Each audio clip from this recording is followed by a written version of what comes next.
제가 어제 저의 선배 목사님한테 카톡 하나를 받았는데 그게 좀 위로가 좀 되었습니다. 로마 시대에 기독교가 공인되기 직전에 로마에 있었던 이야기인데, 그때 로마 시내에 전염병이 창궐해가지고 수많은 사람이 죽어나왔다고 그래요. 그런데 얼마나 이 전염성이 심했던지 그 시신을 만지거나 치우는 사람들이 다 감염이 돼서 다 죽어나왔기 때문에 아무도 이제 그 시신을 만지거나 치우려고 하지 않는 거죠. 그래서 로마 시내 곳곳에 시신들이 널브러져 있고 또 버리고 가고, 그 썩은 냄새 때문에 살 수가 없고 밖에도 나올 수 없고, 하여튼 참혹한 그런 상황이었다고 그래요. 그런데 언제부턴가 한밤중에 검은 옷을 입은 사람들이 나타나가지고 그 시신을 다 치우고 태우고 정리하고, 그렇게 매일같이 그렇게 하는 거예요. 그리고 아침에 해가 뜨기 전에 사라져버리고, 이제 나중에 이 전염병이 잦아들고 이제 해결이 되고, 그 사람들이 너무 고마워서 사람들이 요청을 했어요. 도대체 누가 이 일을 한 거냐고. 그래서 로마의 이제 정부 관료들이 찾아 수소문을 한 끝에 바로 그 사람들이 누구였냐면 지하 동굴 카타콤에서 숨어서 예수를 믿는 사람들이었어요. 사실 기독교가 공인된 데는 여러 가지 다른 이유들이 있지만, 그 기독교인들의 그 행동도 굉장히 중요한 요인이 되었다고 합니다. 그전에는 이 기독교인들은 포도주 마신다 그러니까 사람의 피를 마시고 또 내 살을 먹고, 그렇게 주님 말씀하셨기 때문에 인육을 먹는 사람들이다. 그래서 정말 괴악한 종교고 괴악한 사람들이다. 그래서 더 핍박하고 더 죽이고 했는데, 이것이 계기가 되어가지고 기독교인에 대한 인식이 완전히 바뀌는 그런 계기가 되었다고 합니다. 더군다나 그렇게 여러 날을 시신을 만져야 됐고 처리했던 사람들, 지금처럼 방역 체계가 잡힌 때도 아닌데 한 사람도 그 전염병에 감염이 안 됐다고 그래요. 그러니까 이건 정말 하나님의 역사구나, 하나님이 도우셨구나, 이런 말을 할 수밖에 없는 그런 거죠. 사실 두 가지를 생각해 보면 예수 믿는 사람은 어쩌면 시신을, 또 죄악을, 더러움을 치우는 사람, 그런 걸 정리하는 사람이 예수 믿는 사람일 수 있겠구나. 또 하나는 정말 하나님을 믿는 마음으로 그 일을 하게 된다면 설령 위험하더라도 하나님이 지켜주시는구나. 우리가 주님께서 하신 말씀에 복음을 전하는 자에 대해서 이런 말씀까지 나오죠. 그가 독을 마실지라도 살겠다는 말도 얘기하고, 또 말라기에도 전염병 얘기를 하면서 전염병으로부터도 보호해 줄 것을 얘기했고, 특별히 이 솔로몬 성전을 지은 다음에는 기도하기를 솔로몬이 전염병이 돌더라도 이 성전에 와서 기도하면 들어주겠다고, 치료해 주겠다고 하신 말씀이 사실 열왕기에 나와 있죠. 그 말씀들을 생각할 때 우리가 지금 어려운 시기를 겪고 있는데, 여러 가지로 꼭 전염병뿐만 아니라 그런 상황에서도 주님을 의지하고 주님을 믿고, 우리가 안전수칙을 지키면서 조심해야 되겠지만 너무 그것 때문에 모여야 할 때 못 모이고 뭔가를 해야 될 때 안 하고 다른 것을 미루고, 이런 것은 참 신중하게 해야 되겠다, 그런 생각이 듭니다. 그래서 지혜롭게 하되 우리가 믿음을 가지고 모든 일을 해나갔으면 좋겠다는 생각을 하게 되었습니다. 오늘은 우리가 이제 요한복음에서 10번째 이야기로 포도나무와 가지 이야기를 가지고 오늘 이야기를 하려고 합니다. 이제 10번째 얘기니까 2번이 남은 건데요. 제가 이번 설교가 이제 오늘이 마지막이고 또 한참 있다 또 오겠습니다.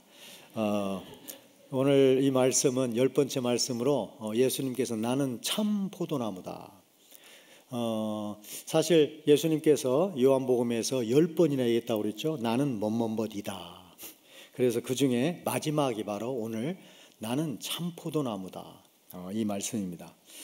그리고 나서 이제 주님께서 계속 강조하는 게, 가지는 포도나무에 붙어 있으면 열매를 저절로 맺게 된다, 이런 내용이 강조되어 있고, 그 다음에 너 안에, 또 네가 내 안에, 내 말이 너희 안에, 이런 말씀이 또 강조되어 있죠. 오늘 말씀을 보시면 1절부터 17절까지를 본문으로 선택을 했는데 1절부터 12절까지에서 거한다라는 단어가 무려 11번이나 나옵니다. 그러니까 산다, 거한다, 그 안에 있다, 이런 단어가 11번 나오는데, 오늘 사실 이 거한다는 단어와 우리가 지난 시간에 살펴봤던 처소를 예배하러 간다, 그 단어가 깊은 연관이 있습니다. 이 거한다는 말은 동사가 되겠고요. 그 다음에 처소는 명사가 되겠는데 이 두 단어가 같은 단어에서 나왔습니다. 그래서 거한다는 말은 매노라는 단어를 쓰고, 그 다음에 장소, 처소라는 것은 모나이를 쓰는데, 여러분이 잘 보시면 매네에서 첫 자가 M, 미음, 그 다음에 둘째 자가 니은, N으로 시작하죠. 그 다음에 모나이에서도 첫 자가 M, 미음, 그 다음에 둘째 자음이 나이에서 니은, N이 되어 있죠. 이 두 단어가 같은 어원에서 나온 것입니다. 그런데 이 거한다는 말은 우리가 잠시 머물다든지 방문한다든지 스쳐가는 걸 말하지 않습니다. 이 내용은 아예 영주권을 가지고 시민권을 가지고 영원히 사는 걸 가리켜서 거한다라고 되어 있습니다.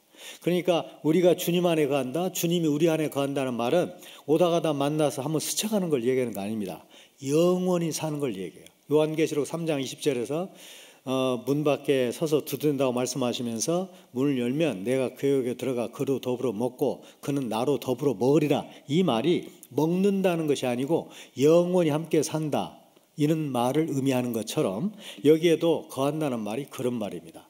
그러니까 지금 주님께서 십자가를 지시기 위해서 떠나신다고 하시면서 내가 너희들을 위해서 장소, 처소를 예배하러 간다, 그 말은 잠시 너희들이 머물 거처를 예배하러 가는 게 아니고 하나님과 영원히 살 것을 예배하러 간다, 이런 의미가 되는 것이죠.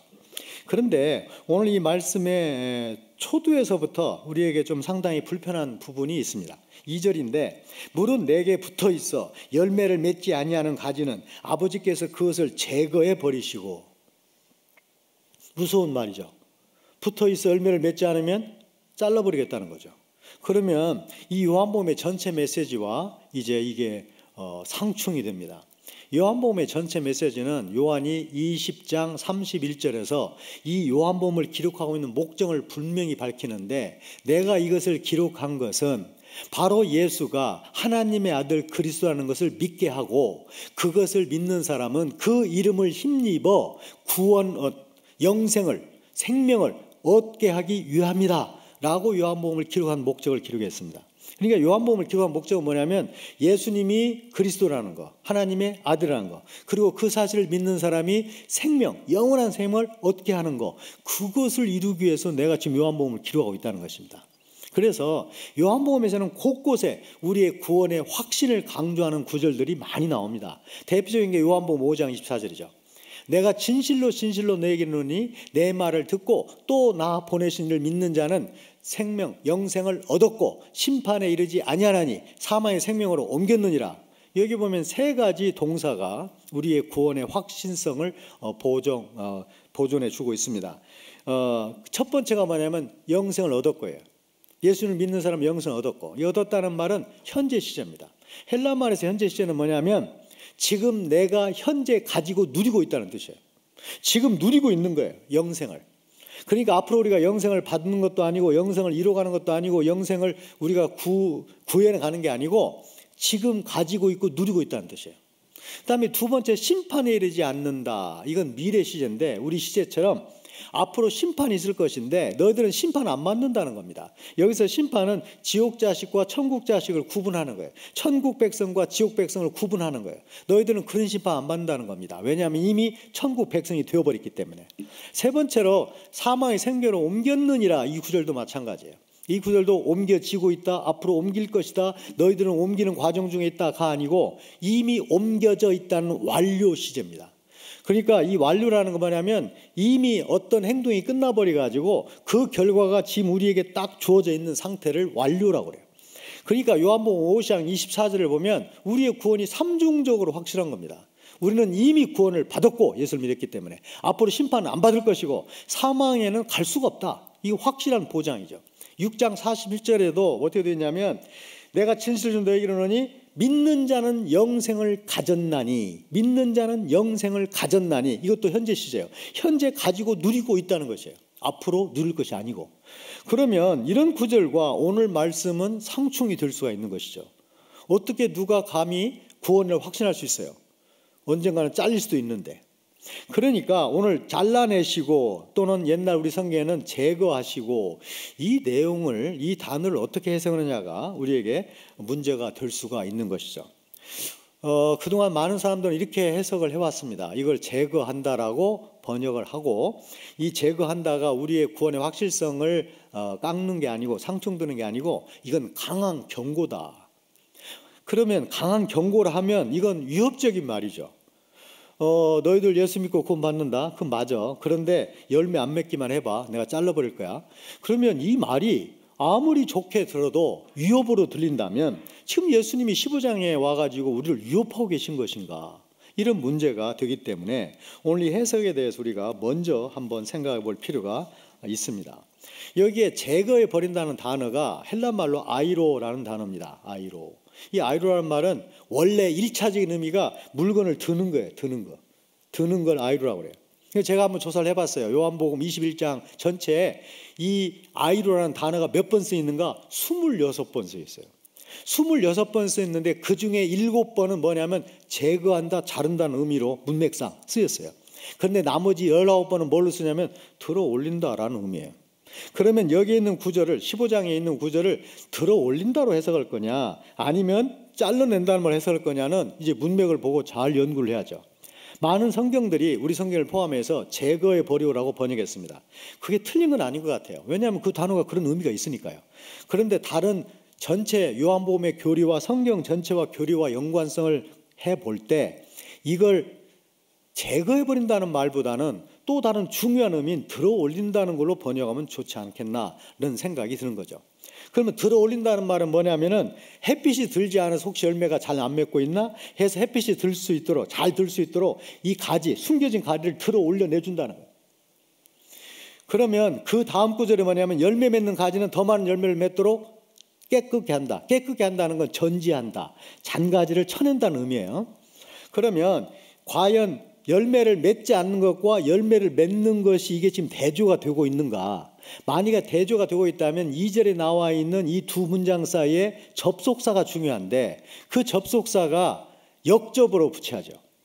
열매를 맺지 않는 사람은 잘라낼 것이고 열매를 맺는 사람은 더 맺도록 깨끗이 하시겠다. 그러니까 이 대조가 되기 때문에 그러나로 연결이 돼야 됩니다. 우리 한국어는 접속사를 그렇게 굉장히 중시하는 언어가 아닙니다. 물론 필요에 따라 우리도 중요하지만 보통 접속사를 생략하거나 접속사를 무시해도 큰 문제가 없어요. 그러나 헬라 말은 접속사가 굉장히 중요한 언어 중에 하나입니다. 그래서 이 접속사를 뭘로 쓰냐에 따라서 이게 대조냐 대조 아니냐가 결정되는 거예요. 여기에는 대조를 이루는 그러나가 들어가 있지 않고 그리고가 들어있어요. 그러면 이 그리고가 들어있다면 앞내용과 뒷내용이 똑같은 종류의 사람을 말한다고 볼 수 있는 것이죠. 그래서 앞을 이제 주님 안에, 여기 보면 더군다나 내 안에라고 되어 있는데 우리는 주 안에 붙어 있어 라고 되어 있는데 원문은 안에라고 되어 있어요. 안에. 우리가 주님 안에 있는 사람이 열매를 못 맺는 사람과 맺는 사람으로 나눈다고 보기에는 문제가 있는 것이죠. 그래서 이 구절을 뭘로 볼 수 있냐면 주 안에 있는 사람이 열매를 맺을 경우와 맺지 않을 경우를 구분하는 것이고 둘 다 같은 얘기고 둘 다 주님의 따뜻한 배려의 손길을 얘기한다. 열매를 맺지 않는 사람에게는 햇빛이 더 들도록 들어 올려가지고 열매를 잘 맺게 하고 그렇지 열매를 맺고 있는 열매에 대해서는 더 잘 맺을 수 있도록 한다는 말이 맞지 않겠는가. 사실 이것과 또 하나 대조가 아니라 대비를 이루는, 그래서 교훈을 얻을 수 있는 예수님의 다른 비유가 누가복음 13장에 나와 있습니다. 거기에 보면 이제 포도원 주인이 있는데 포도원에다가 무화과 나무를 심어요. 이건 보편적인 것이었습니다. 왜냐하면 이 사람들이 포도나무를 줄 맞춰 심는데 간격을 굉장히 띄어서 심었어요. 그래서 유대인들은 이 포도줄과 포도줄 사이에 무화과를 보통 보편적으로 심었습니다. 그래서 심었어요. 그런데 3년 동안 매년 왔는데 열매를 못 맺었다는 거예요. 그래서 주인이 뭐라고 하냐면 어떻게 땅만 버리게 하겠느냐, 이 나무를 다 잘라버리라는 거예요. 그러자 이 과원지기, 포도원지기가 뭐라고 하냐면 주님 금년에만 그대로 두소서. 내가 땅을 두루 파고 거름을 넣을 건데 그래서 열매가 맺으면 좋거니와 그렇지 않으면 그때 찍어버리소서. 이런 비유가 나와요. 이 비유와 이 비유가 굉장히 연관성이 있는데 이 비유를 보자면 지금 이 과원지기, 포도원지기, 이 과원지기, 포도원지기의 자비의 마음이 드러나 있습니다. 여기 보면 이제 우리가 이걸 수사법에서는 돈절법이라고 하는데, 열매를 맺으면 좋거니와, 이 부분이 우리 말로는 이렇게 번역이 되어 있지만 원문은 열매를 맺으면 괜찮겠지만 이게 그냥 얼버무리하는 내용이에요. 만약에 우리가 글 쓰자면 열매를 맺으면 점점점점점 이렇게 해야 돼요. 이게 돈절법이라고 그래요. 이 감정이 폭받쳐가지고, 너무 사랑의 마음이 폭받쳐가지고 말을 잊지 못하고 정말 열매를 맺으면 좋겠는데요, 이 말을 제대로 못하고 있는 거예요. 그대가 걸음을 다시 주고, 두릅하고 걸음을 주고 1년 동안 더 참아 주시면 좋겠다는 내용이에요. 그러니까 지금 이 내용도 무슨 내용이냐면, 열매를 맺는 사람이나 맺지 않는 사람이나 주님께서 그들을 사랑하시고 열매를 맺을 수 있도록 끝까지 돌보시겠다는. 사실 여기에 3년을 매년 왔다고 되어 있는데, 이 주인이 무화과나무의 속성을 잘 아는 사람이라면 당연히 나무를 심자마자 올 뿐이 아니죠. 이 묘목을 심게 되면 5년 정도 기다려야 열매를 맺게 됩니다. 그러니까 3년 연속으로 왔다는 건 뭐냐면 5년을 기다렸어요. 열매 맺을 때까지. 맺을 때가 됐어요. 그런데 3년 계속 오는데 헛걸음을 한 것이에요. 그러니까 이미 3년이나 참아준 것이에요. 그런데 다시 또 가온지기가 1년만 또 참아, 금년만 내버려 두어달라는 거예요. 내가 다시 또 걸음을 주고 돌봐주겠다는 것이에요. 그 주님의 마음과 관련되어 있다고 본다면, 여기 있는 말씀이 우리를 위협해가지고 열매 안 맺어? 그러면 잘라버리겠다, 이 말을 하는 게 아니고, 초점이 어디에 있냐면 네가 붙어있으면 열매를 맺게 되어 있다에 계속 강조가 있어요. 여러분 오늘 본문을 쭉 읽어보시면 네가 내 안에 내가 너 안에, 네가 가지가 나무에 붙어있기만 하면 열매는 저절로 맺는다는 게 계속 강조되어 있어요.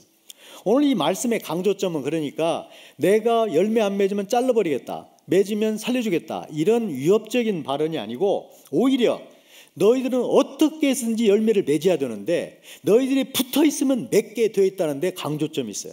그렇다면 우리가 열매를 계속 못 맺고 있다고 생각된다면 우리를 둘 중에 하나라고 봐야 되는 거죠. 첫 번째로는 그 안에 없는 거예요. 붙어있지 않는 것이에요. 사실은 교회에 나오지만, 교회 출석하지만, 공동체의 일원이지만 사실은 주님을 믿지 않는 것이에요.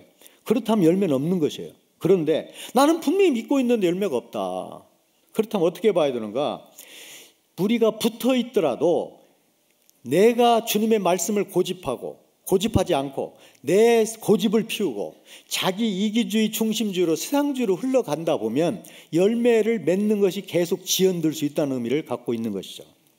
결국 내가 열매가 없다면 우리는 우리를 점검해 봐야 된다는 것입니다. 둘 중 하나이기 때문에 내가 그 안에 없든지, 그 안에 있다고 나는 믿고 있다고 확신하는데 열매가 없다면 내가 지금 계속 세상주의와 이기주의를 가지고 하나님의 말씀을 거부하고 있든지, 이 둘 중에 하나라는 사실을 우리에게 보여주고 있습니다.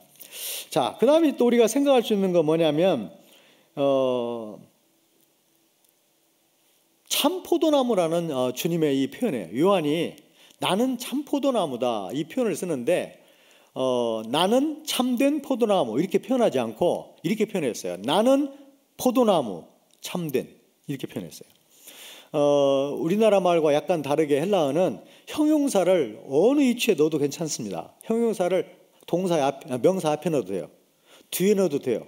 제일 문장의 앞에 빼도 돼요. 문장의 제일 뒤에 빼도 상관없어요. 왜 형용사를 그렇게 배치할 수 있냐면, 이 나라 말은 이 격과 수와 이것이 이 명사와 형사가 똑같이 따라다니면서 변해요. 그러니까 참됐다는 단어가 어디에 넣어도 이 명사를 꾸며주게 되어 있어요. 그러니까 나는 참된 포도나무다 해도 되지만 나는 포도나무다 참된 이렇게 말해도 아무 문제가 없어요. 그래서 오늘 이 번역이 잘 된 거죠. 그런데 왜 요한은 참된 포도나무 말하지 않고 나는 포도나무다 참된 것, 나는 포도나무다 참된, 이렇게 구조를 바꿔놨을까? 이건 강조라는 걸 알 수 있습니다. 그러니까 지금 예수님이 말씀하시기를 나는 포도나무 맞는데 나는 포도나무 중에 참된 포도나무라는 거예요. 이 말은 우리에게 굉장히 강한 것을 시사하죠. 참된 포도나무 아닌 거, 거짓 포도나무가 있다는 소리예요. 그렇다면 이 거짓 포도나무는 무엇이고 참된 포도나무는 누구인가를 오늘 말씀이 우리에게 들려주고 있습니다. 그러면 이 포도나무에 대해서 구약 성경이 뭐라 하는 걸 알아야 참된 포도나무, 거짓 포도나무를 구분해낼 수 있는 것이죠. 이 포도나무에 관한 비유는 구약 성경의 시편과 호세아와 이사야와 예레미야와 에스겔서에 다 나옵니다. 거기에 보면 한결같이 뭐라고 되냐면 포도나무는 이스라엘이라고 얘기해요. 시편 80편을 보시면 주께서 한 포도나무를 애굽에서 가져다가 민족들을 쫓아내시고 그것을 심으셨나이다. 이 내용을 보면 하나님께서 애굽에서 이스라엘 사람들을 출애굽시켜서 가나안 땅에 넣으신 것을 뭐라고 말씀하시냐면 내가 포도나무 하나를 갖다가 가나안 땅에 심었다는 것이에요. 근데 거기에 대해서 에레미야는 또 뭐라고 말하냐면 내가 너를 순전한 참 종자 곧 귀한 포도나무로 심은건을 내게 대하여 나에게 대하여 이방 포도나무의 악한 가지가 되면 어찌미뇨. 그러니까 지금 좋은 포도 참된 포도나무를 심었는데 이스라엘 사람들이 하나님 말씀을 명령을 어기고 이방 것들을 다 받아들이므로 이제는 악한 가지 악한 포도나무가 되었다는 것입니다. 그러니까 지금 이 악한 가지, 악한 포도나무, 거짓 포도나무는 누구냐? 바로 이스라엘 사람들이에요. 하나님께서 그들에게 맡긴 사명을 제대로 감당하지 못하고 자기 멋대로 살고 이방신을 받아들인 이스라엘 사람들에 대해서 하는 말이에요. 좁히자면 이스라엘 사람의 종교 지도자를 하는 말이에요. 더 넓히자면 예수를 믿는다고 말하면서 엉뚱한 것을 맺고 있는 모든 사람을 악하다고 얘기하는 것이에요. 여기서 악하다는 말은 우리가 생각할 때 선하다 악하다 그 악함을 말하는 게 아니라 그보다 훨씬 더 근본적인 것입니다. 하나님을 알지 못하고 하나님을 인정하지 않고 하나님을 믿지 않는 사람은 다 악한 가지요 악한 포도나무라는 거예요. 그러니까 오늘 이 말씀을 종합해 본다면 지금 예수님 이렇게 말씀하시는 겁니다.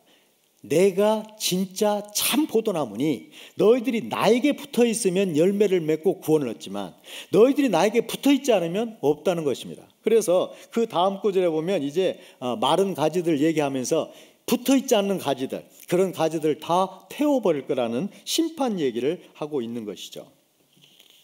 자, 그렇다면 이제 우리가 또 하나 생각해 볼 수 있는 건 뭐냐면 여기서 말하는 열매가 무엇이냐 그러면 계속해서 풍성한 열매를 맺는다 못 맺는다 열매를 맺어라 열매를 맺어야 너희들이 내 제자자 이런 말씀을 하고 있는데 우리는 여기서 생각을 해봐야 됩니다. 이 열매가 신자의 정체성과 관련되어 있는데 이 신자의 바른 정체성은 뭐냐면 우리가 열심히 노력하고 열심히 삶으로 하나님의 뜻을 이루는 게 아니고 그 신자라는 것은 하나님께 붙어있기만 하면 예수님께 붙어있기만 하면 열매를 저절로 맺게 되어 있는 존재다. 이게 이제 우리의 신자의 정체성이고 여기서 말하는 열매는 예수님과의 관계에서 찾아야 된다는 것입니다. 왜냐하면 우리가 보고 있는 8절에 보시면 이렇게 되어 있죠. 8절에 너희가 과실을 많이 맺으면 내 아버지께서 영광을 받으실 것이요 너희가 내 제자가 되리라. 그러니까 이 열매 맺는 것을 하나님이 영광 받으심 우리가 그리스도의 제자가 되는 것에 연관을 지었어요. 그런데 13장으로 가보시면 이제 좀 다른 얘기를 예수님이 하시는데 13장에서 십자가 얘기를 하십니다. 그러면서 31절에 가보시면 저가 나간 후에 예수께서 가라사대 저는 가룟 유다예요. 나간 후에 가라사대 지금 인자가 영광을 얻었고 하나님도 인자를 인하여 영광을 얻으셨도다. 지금 예수님께서 십자가 말씀을 하시면서 인자의 영광 하나님께 영광 돌림 인자를 통한 이것이 다 십자가와 관련되어 있다는 것이에요. 그러니까 하나님의 아들이신 예수님이 이 땅에 오셔가지고 하나님의 명령대로 자기를 부인하고 자기를 포기하고 십자가를 지심으로 하나님의 구원을 이루신 사건을 하나님께 영광 돌리는 것 그리스도에게도 영광이라고 본다면 지금 우리가 듣고 있는 너희가 열매를 많이 맺어야지 맺도록 되어 있지 그 열매의 핵심적인 내용 중에 하나는 십자가 내지는 그리스도의 길과 관련됐다는 걸 알 수가 있습니다. 그러니까 우리가 그리스도 안에서 공의를 이루고 그리스도 안에서 말씀을 순종하고 그리스도 안에서 전도 열매를 맺고 성품이 변하고 이 모든 게 다 열매일 수 있지만 오늘 말씀이 우리에게 들려주는 가장 핵심적인 열매 중 열매는 뭔가 그리스도의 삶을 쫓아가는 삶이에요. 자기를 먼저 부인하고 그리스도 중심으로 사는 것 세상의 욕심을 버리고 주님이 원하는 대로 사는 삶 그게 바로 오늘 성경이 얘기하는 풍성한 열매를 우리에게 말씀하시는 것이라고 할 수 있습니다. 오늘 이 말씀은 그런 점에서 열매를 맺지 않으면 잘라내겠다는 그 유혹으로 볼 문제가 아니고 주님께서는 주님의 떠나심 때문에 두려워 있는 제자들에게 위로와 격려의 말씀을 주시면서 너희들이 붙어 있기만 하면 반드시 열매를 맺을 수 있다. 그러니 두려움에 빠질 필요가 없다. 그 얘기를 지금 하고 있는 것입니다. 사실 이 똑같은 성경을 또 기록했던 요한일서도 기록했죠. 요한일서 4장에 보시면 이 요한은 사랑과 두려움의 관계를 얘기하고 있습니다. 사랑 안에 두려움이 없고 온전한 사랑이 두려움을 내어쫓나니 두려움에는 형벌이 있음이라. 두려워하는 자는 사랑 안에 온전히 이루지 못하였느니라. 너희가 그리스도의 사랑 안에 거하게 되면 두려움 정도는 다 물리칠 수 있다는 것이에요. 바로 그리스도 안에 있으면 이런 열매도 나타나게 된다는 것이죠. 옛날에, 요즘에는 뭐 그럴 필요가 없게 됐지만, 우리가 옛날에는 전보 시대가 있었잖아요. 뭐 중요한 이야기 또는 뭐 급한 이야기, 아니면 뭐 누가 사람이 죽었다든지 그런 뭐 굉장히 그런 일들이 생기면 전부를 치고 했죠. 제가 이제 어떤 그 선배 목사님한테 들은 얘기인데, 이분은 이제 그 학생 선교단체 출신이에요. 이분이 이제 오래 하셨기 때문에 이제 제자들이 여러 명이 결혼을 했죠. 특별히 한 커플이 결혼하게 됐는데, 그 제자 중에 한 자매가 제자 중에 한 형제와 결혼하게 됐어요. 그런데 정말 꼭 가고 싶었는데 지방에 중요한 집회가 잡혀 있어가지고 이분이 서울에 올라오지 못하고 지방에서 집회를 하게 된 거예요. 그런데 아무래도 이제 호텔 이야기를 물었기 때문에, 그 호텔을 물어봤었기 때문에 호텔 이름으로 전보를 보낸 거예요. 축전을. 왜냐하면 가지 못했으니까 전보라도 보내야 되겠다. 그래서 바쁘고 좀 재밌게 하기 위해서 이분이 다른 거 쓰지 않고 성경 구절 하나를 딱 보낸 거예요. 전보로. 그래서 뭐라 하냐면 요1 4 땡땡 18. 그러니까 4장 18절을 딱 전보로 보낸 거예요. 지금 신혼해가지고 신혼여행으로 호텔에 와 있는 그의 제자들이 받을 만한 그 시간에 전보를 맞춰 보낸 거예요. 이제 결혼식을 마치고 신혼여행 와가지고 호텔에 딱 가보니까 자기 이름으로 전보가 와 있는 것이에요. 그 자기 스승이 보낸 전보예요. 그래서 방에 이제 함께 들어가가지고 전보를 보려고 딱 봤더니 요 4 땡땡 18로 와 있는 거예요. 그러니까 사실 이게 지금 어디에서 미스가 생긴지 모르겠는데, 이 전달 과정에서 요 1인데 1이 빠져버리고 요가 온 거예요. 요 4장 18. 그래서 이 요한복음 4장 18절이 뭐지? 성경을 꺼내가지고 딱 봤더니 이제 이 자매가 읽는데, 너에게 남편이 5이 있으니 모두 너의 남편이 아니다. 그 직임 있는 남자도 너의 남편이 아니다. 그게 4장 18절이에요. 그래가지고 순간적으로 이분이 막 상처를 받은 거예요. 아니, 어떻게 신혼이고 처음 결혼한 나에게 아무리 선생님이지만 이렇게 무책임한 성경 구절을 보냈나 해가지고 굉장히 속상했어요. 나중에 이제 선생님 왜 그러셨냐고 신혼여행 갔다 온데 물었더니, 무슨 소리냐? 아니, 목사님이 요한복음 4장 18절 읽어보라며. 그걸 이거라고 했더니 깔깔깔 웃으면서, 내가 요 1이라고 분명히 보냈는데 누가 이렇게 잘못 보낸 거냐고. 이게 똑같은 구절 같지만 전혀 다른 구절이에요. 요 1과 요는 굉장히 큰 차이가 있는 거죠. 여기 보면 사랑이라는 이것이 온갖 두려움과 온갖 염려를 다 삼켜버린다는 얘기가 오늘 말씀에 나와 있습니다. 사실 우리가 중요한 것은 지금 두려워하는 제자들에게 이 말씀을 주면서 협박을 하고 위협을 한 게 아니고, 지금 두려움에 떨고 있는 그 형제들에게, 주님의 제자들에게, 너희들이 붙어있기만 하면 열매를 맺게 되어 있다. 내가 지금 어려운 길을 간다. 너희들도 그 열매를 맺을 수 있게 될 것이다. 이 말씀을 하고 계신 것입니다. 오늘 말씀을 한번 몇 가지로 우리에게 주는 교훈을 한번 정리해 보도록 하겠습니다. 첫 번째로는 오늘 말씀을 통해서 참 포도나무와 거짓 포도나무를 반드시 구분하라는 것입니다. 이 세상에는 자기가 포도나무라고 주장하는 사람이 많다는 것이에요. 거짓 포도나무를 조심해야 된다는 거죠. 오로지 예수님만이 참 포도나무라는 사실을 분명하게 기억하라는 것입니다.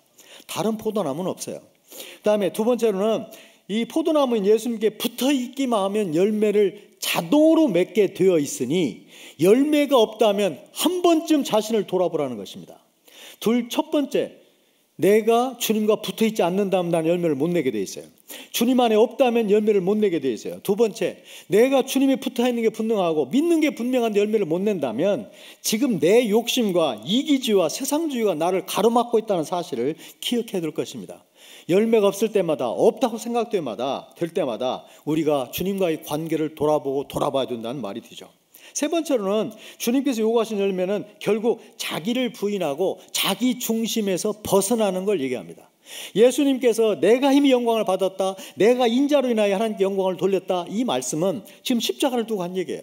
그러니까 우리도 풍성한 열매의 첫 번째 그 의미는 뭐냐면, 그리스도처럼 십자가의 삶을 사는, 자기를 부인하고 주님을 쫓아가는 삶을 사는 것이 바로 열매의 시작이고 핵심적인 열매라는 사실을 우리가 잊어서는 안 될 것입니다.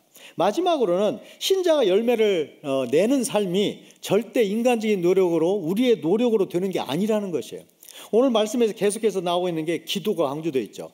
내 안에 네 안에 네가 내 안에, 그러면서 뭐라고 하냐면 그러면 구하라, 그러면 다 시행하겠다, 들어주겠다, 내가 내 이름으로 시행하겠다, 그 말씀과 또 하나는 이제 성령 얘기가 나옵니다. 내가 떠나는 것이 너희들의 유익한 이유는 뭔가? 왜냐하면 내가 떠나야만이 성령이 임하게 되고, 성령이 임하게 되면 내가 한 일을 너희들도 하게 되고 내가 한 일보다 더 큰 일을 하게 된다. 이런 내용을 종합해 보면 우리가 열매를 내는 것은 우리의 노력으로 되는 게 아니라 기도와 성령의 내주, 이 두 가지를 떠나서는 성령님이 원하시는, 하나님이 원하시는, 예수님이 원하시는 열매는 이뤄낼 수가 없다. 그 내용입니다.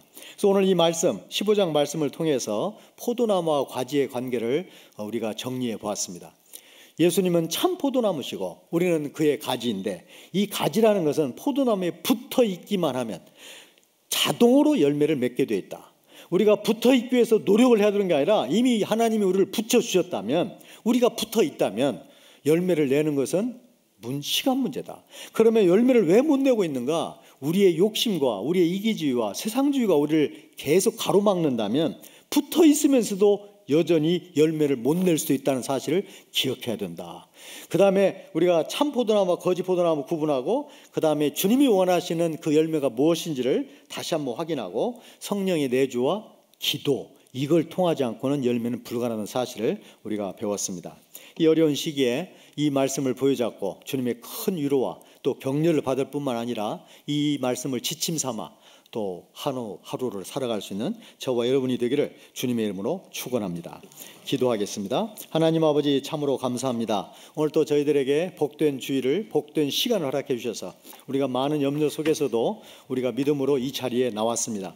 이 자리에서 함께 교제하며 함께 말씀을 나누며 함께 찬양하며 경배할 때 주님 높아지시고 주님의 놀라운 영광이 드러나게 하시며, 주님께서 저희들을 이 땅에 살려놓으신, 살게 하신 이유를, 또 목적을 이루어갈 수 있는 저희들이 되게 도와주옵소서. 오늘도 함께 하신 주님 앞에 다시 한번 감사하고 이 모든 말씀을 예수님의 이름으로 기도하였습니다. 아멘.